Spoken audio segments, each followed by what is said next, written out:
Ήθελα να βάλω μέσα στην εγκατάσταση την έννοια του χρόνου, όπως την αντιλαμβανόμαστε πέρα από την καθημερινότητα, και γι' αυτό έβαλα μέσα φυτά, τα οποία ιδεατά θα ήθελα να μείνουν στον τόπο και να αναπτυχθούν, έτσι ώστε η εγκατάσταση να είναι σαν ένα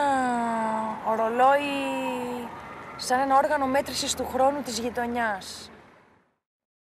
Επέλεξα αυτό το σημείο γιατί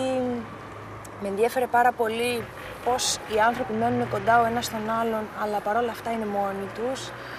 και ήθελα να ενώσω λίγο τα σπίτια με τον κρεμαστό κήπο, όπως ενώνονται τα σπίτια τους κρεμώντας τα ρούχα.